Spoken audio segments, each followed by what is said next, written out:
What's up, YouTube? This is Too Raw for TV, aka Darth Apocalypse. All right, so before I get into this video, I want to give a shout out to the brother Aram for the donation to the channel via the PayPal. And he had a note. His note says, I have Dr. J as the second greatest small forward of all time after Larry Bird. His ABA stats should be counted. He's better than KD and LeBron, more skills, and is easily the most inspirational, unique player of all time, along with Pete Maravich. Love to hear your opinion. Um, the thing about Dr. J is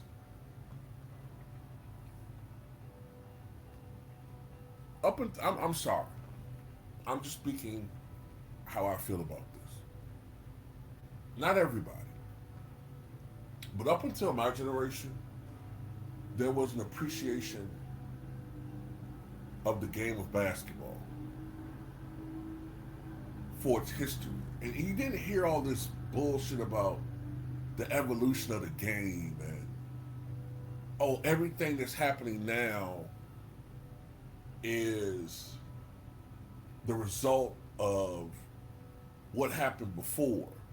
And while we appreciate that, what's happening now needs to be respected more. I hate all of that shit, man. I really do. It's just, all it is a group of fucking people trying to pander to an ignorant crowd of fans who want everything to be about them. They are LeBron, just without his wealth or power or influence collectively. But they are. Most of his fan base, they share a lot of his sorry ass goddamn personality traits. They want everything to be about them. They want constant attention and praise. And they can't stand to see anybody else get any shine.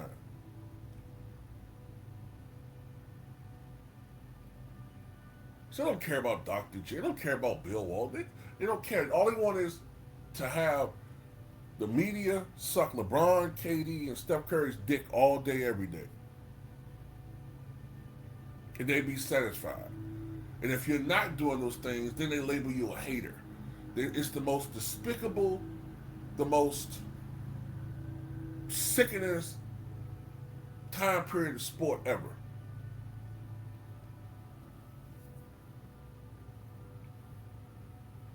Everything is measured today by shooting and ball handling.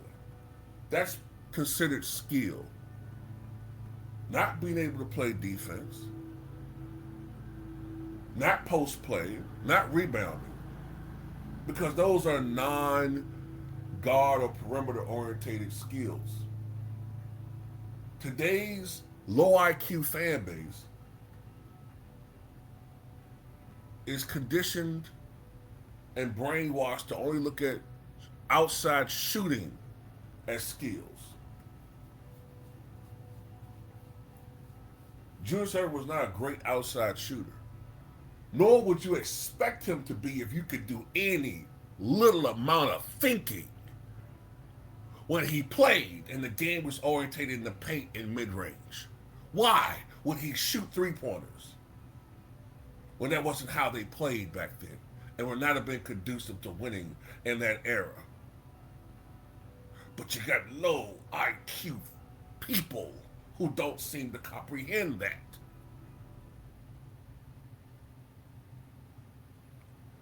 When you combine his ABA and NBA play, which I believe you should,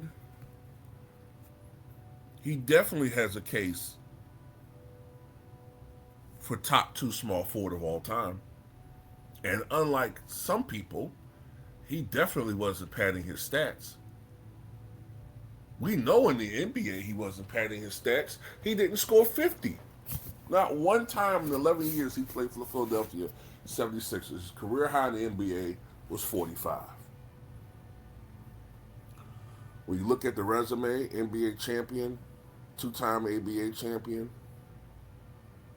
he's a three-time champion, professional, two-time ABA playoffs MVP, NBA most valuable player, 1981. Three times ABA MVP, which means that he's a four-time Pro League MVP. 11-time NBA All-Star, five-time ABA All-Star, which means he's a six-time Pro All-Star. Two-time NBA All-Star Game MVP. Five-time All-NBA First Team, two times All-NBA Second Team. Four times All-ABA First Team. And if there had been a third team, which didn't come into creation till 1989, he would have been on a couple of those. All ABA Second Team, 1972. All ABA All Defensive First Team, 1976. ABA All Rookie First Team, 1972. Three-time ABA scoring title. ABA Slam Dunk Champion. ABA All-Time Team. He's the ABA All-Time MVP, which means that he's considered the greatest player in ABA history. He's on 35th, 50th, and 75th anniversary teams. Number 32 retired by the Brooklyn Nets. Number 6 retired by the Philadelphia 76ers. One of the few players to have his jersey retired by more than one franchise.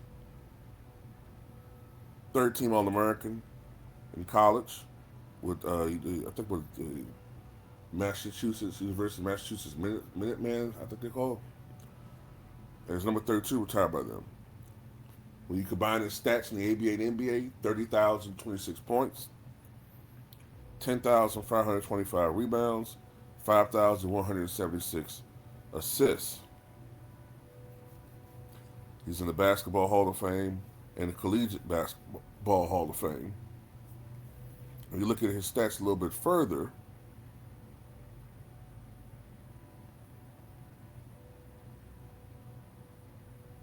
he collected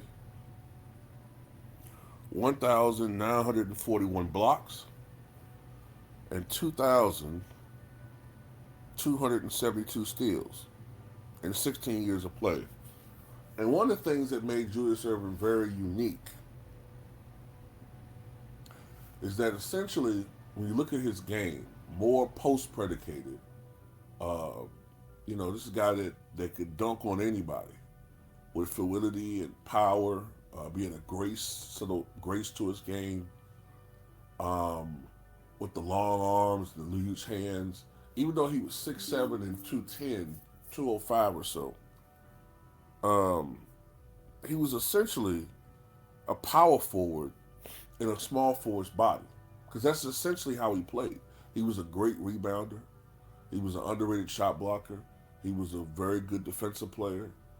No, he wasn't the greatest outside shooter, but that doesn't stop Giannis. And I would say Julius Erving was a better, more consistent mid-range shooter than Giannis. And he was very inspirational, as you say. Guys wanted to be like Dr. J. Everybody wanted to play like Dr. J. Before there was this constant media brainwashing as to make his game seem, obsolete. Everybody, from the white businessman to the black youth in the so-called ghettos or slums, they all wanted to play like Dr. J. They wanted to be like Dr. J. Although in reality, Dr. J was a little bit of a square, according to his teammates. The way he talked, he spoke proper. I can relate to that. People think I was square growing up, right? But at the end of the day, his style, he was the ambassador of basketball. Was he perfect? No. But when Magic and Larry were playing, it was Dr. J that was the ambassador of the game. Dr. J is the branch, I should say, between the ABA and NBA. Dr. J was the branch between the 1970s league and the burgeoning NBA league of the 80s. It was Dr. J that kept the league afloat before the rise of these guys. And although Kareem Abdul-Jabbar was the best player in the game, it was Dr. J who became the face of the league. Because we all know that, Kareem was sort of surly. He didn't like the media. He wanted them to leave him alone. And Dr. J was the Michael Jordan of the ABA. There's no doubt about that. He was head and shoulders the best player of that league. And that was Dr. J at his absolute best.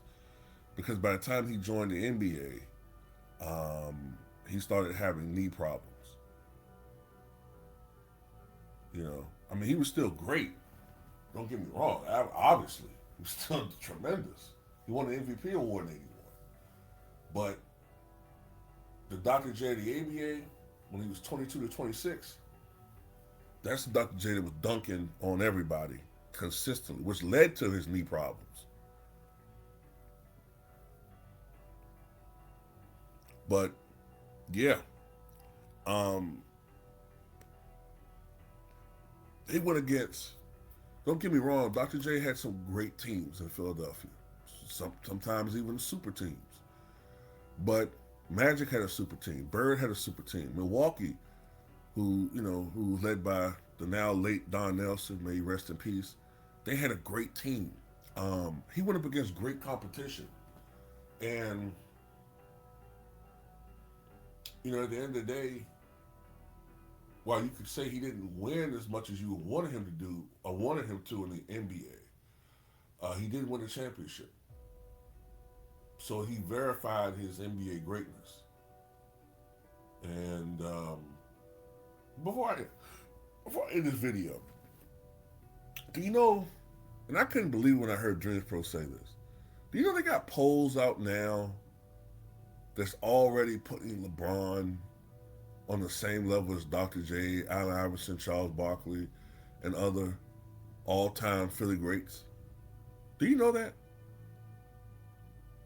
I'm telling you, man, I really, truly despise LeBron fans, man. I really do. There's something I got to say about some trash.